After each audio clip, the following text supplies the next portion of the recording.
आज का अपना टॉपिक है फिक्सेशन।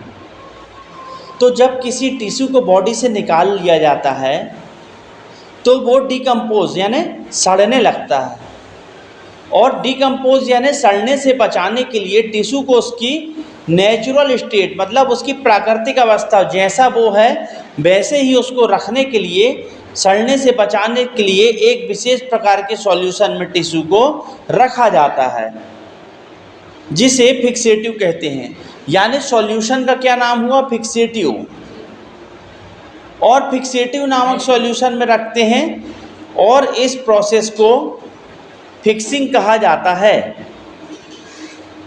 इसके फैक्टर्स कौन कौन से होते हैं जो फिक्सेशन की प्रोसेस में बाधा उत्पन्न करते हैं?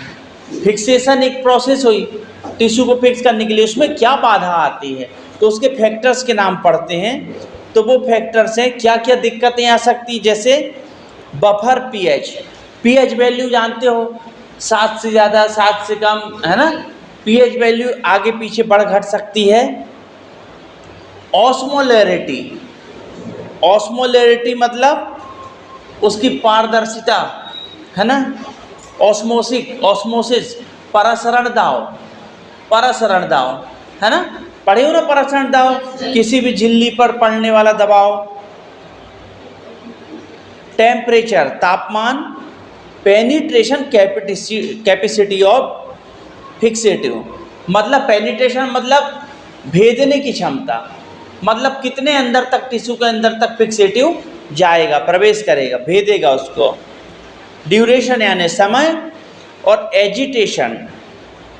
एजिटेशन के अलावा होता है कंसंट्रेशन सांद्रता। एजिटेशन चिपकने का गुण। Common reagent employed as fixative are as follows.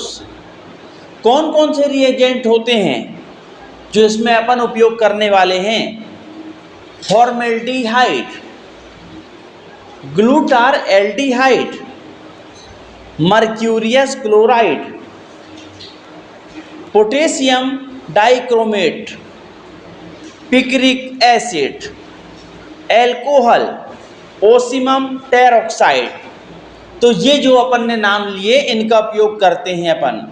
अब यदि अपन क्लासिफिकेशन ऑफ फिक्सेटिव की बात करें, उनका वर्गीकरण क्लासिफिकेशन करेंगे यदि अपन, फिक्सेटिव को आमतौर पर निम्नलिखित प्रकारों में 3 प्रकार में विभाजित किया जा रहा है।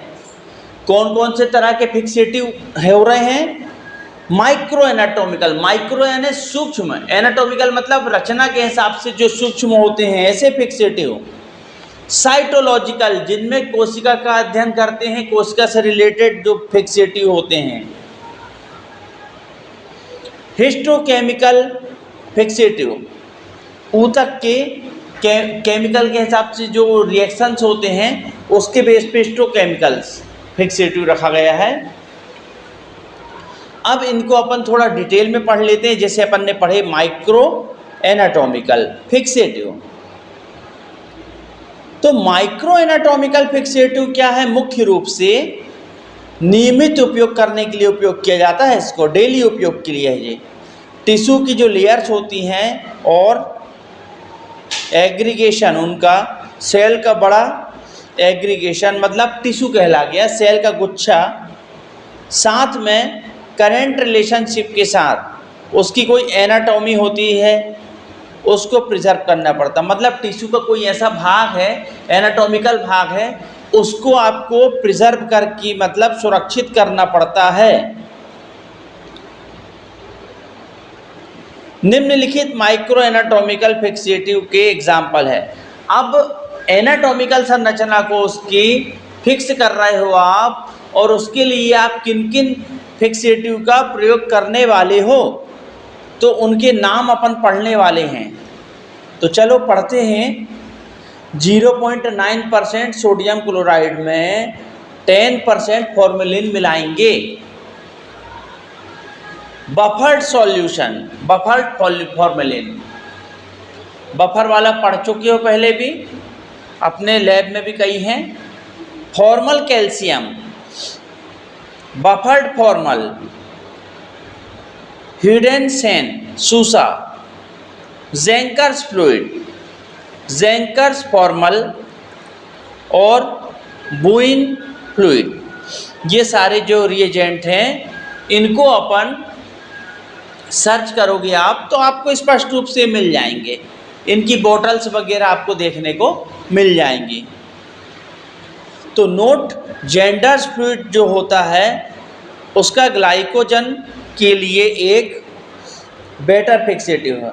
Glycogen, glucose, glycogen, tissue, muscle, है ना, सभी जगह इसका पढ़ने को मिलता है। तो ग्लाइकोजन के लिए ये एक बेटर फिक्सेटिव है ज़ेंकर, ज़ेंडर्स, है ना। ये सेकेंड साइटोलॉजिकल फिक्सेटिव क्या है? साइटोलॉजिकल फिक्सेटिव का यूज कब किया जाता है? जब इंट्रा सेल्यूलर स्ट्रक्चर का प्री ऑब्जर्वेशन यानी संरक्षण, प्रिजर्वेशन यानी संरक्षण, इंक्लूजन, समावेशन इम्पोर्टेंट होता है।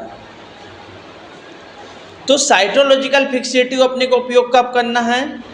इंट्रासेलुलर, सेल के अंदर के जो स्ट्रक्चर हैं, गाल्गी बॉडी पढ़े हो, लाइसोसोम पढ़े हो, माइटोकॉन्ड्रिया पढ़े हो, राइबोसोम पढ़े हो, तो सेल के जो अंदर के स्ट्रक्चर है ना, इनको प्रिजर्व करना है यदि आपको, मतलब उनको सुरक्षित रखना है, संरक्षित रखना है यदि आपको, तब आपको इनको सबको इकट्ठे करके यदि संभाल के रखना है तब इसका प्रयोग करोगे साइटोलॉजिकल का।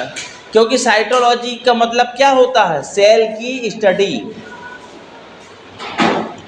साइटोलॉजिकल फिक्सेटिव में दो तरह के डिवाइडेड किया गया है, इनको दो भाग में पढ़ेंगे अपन इसको। तो इसके दो भाग कौन से होते हैं? Nuclear fixative, cytoplasm fixative. Nucleus जानते हो, केंद्रक की बात हो रही है, उसको फिक्स करना, और साइटोप्लाज्म द्रव, इसको भी जानते हो, उसको फिक्स करना। न्यूक्लियर फिक्सेटिव, न्यूक्लियर फिक्सेटिव में तीन पार्ट होते हैं, उसमें भाग में बांटा गया है। न्यूक्लियस के तीन भाग कौन कौन से होते हैं? कार्नोइड फ्लूइड, क्लार्क फ्लूइड और न्यूकोमर्स फ्लूइड। इसी तरह से साइटोप्लाज्मिक फिक्सेटिव, इसके लिए है, इसके भागों में अपन पढ़ेंगे चैंपीस फ्लूइड, हिस्टोकेमिकल स्टडी के लिए यूज़ किए जाने वाले फिक्सेटिव को सैंपल में मिनिमम चेंजेस करना चाहिए। इस पर्पस के लिए आइडियल रूप में फ्रीजिंग डाई टेक्निक का प्रयोग किया जाता है। तो ये जो चैंपीस फ्लूइड की बात कर रहा है, इसमें ना सैंपल को ना फ्रीजिंग डाई टेक्निक, मतलब फ्रीज मतलब बर्फ़ जमाना, ठंडा करना, बर्फ़ जमाना, और ड्राइंग मतलब उसके बाद उसको सुखाना पड़ता है। पहले ठंडा करेंगे, उसके बाद उस टिश्यू को सुखाएंगे, तो ये कहलाती फ्रीजिंग डाई टेक्निक। इसमें ये चैंपी फ्लूइड का उपयोग कर रहा है हिस्टोकेमिकल स्टडी करने के लिए।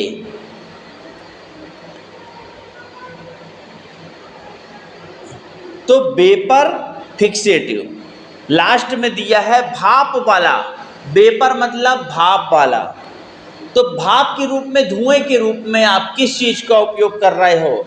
तो वेपर फिक्सेटिव के रूप में आपको फॉर्मेल्डिहाइड, एसिटाइल एल्डिहाइड, ग्लूटार एल्डिहाइड और एरोटीन या क्रोमिल क्लोराइड, इनका मुख्य रूप से अपन उपयोग करेंगे। तो मुख्य रूप से हिस्टोकेमिकल स्टडी में सबसे अधिक उपयोग किए जाने वाले फिक्सेटिव के लिए कभी कभी बफर्ड किया जाता है।